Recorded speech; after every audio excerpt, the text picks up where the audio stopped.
প্রশ্নটার উত্তর দিই যে পিসি প্লেয়াররা সেরা না মোবাইল প্লেয়াররা সেরা। তো ভাই মোবাইল প্লেয়ারদের গেম প্লে দেখে অতটা মজা পাওয়া যায় না, কারণ ভাই মোবাইল প্লেয়াররা সব বট হয়, কারণ ওদের ভালো মুভমেন্ট থাকে না, ভালো ওয়ান ট্যাপ মারতে পারে না, ঠিক মতো হেডশট মারতে পারে না, এডব্লিউএম চালাতে পারে না, মানে যাচ্ছে তো একটা অবস্থা।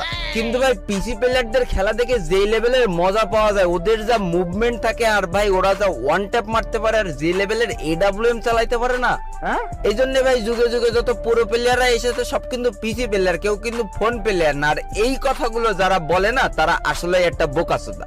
কারণ ভাই যে জীবনে একবার হলেও ফোন দিয়ে গেম খেলেছে আর যার মাথায় গুণা থেকে একটু হলেও ঘৃণা আছে, সে অন্তত পিসি প্লেয়ার আর ফোন প্লেয়ার কোনোদিন এক দৃষ্টিতে দেখবে না।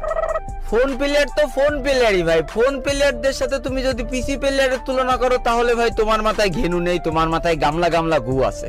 ফোনে শালা ফোন দিয়ে খেলার সময় মাত্র দুটো আঙুল দিয়ে সবকটা বাটন কন্ট্রোল করা লাগে, আর পিসি দিয়ে 10 আঙুল দিয়ে কন্ট্রোল করে ওয়ান ট্যাপ মেরে তুমি আমার বালের প্লেয়ার হয়েছ। শোনা আমার পিসি প্লেয়ার হয়ে ফোন প্লেয়ারদের সাথে মুভমেন্ট দেখে ওয়ান ট্যাপ মারতে খুব ভালো লাগে। বিশ্বাস করো তুমি ফোনে এসে ওই প্লেয়ারের সাথে অন ভার্সেস অন খেলো, পাশা জাঙ্গিয়া ফুটো করে ছেড়ে দেবে। ভাই আমি নিজেও একজন ফোন প্লেয়ার ছিলাম, আমি ফোন প্লেয়ারদের সারাটা জীবন রেসপেক্ট করে যাব, কারণ ভাই আমি জানি যে ফোন দিয়ে প্রো হওয়া আসলেই কতটা কঠিন। আর যারা বলে ভাই সব ভালো ভালো প্লেয়ার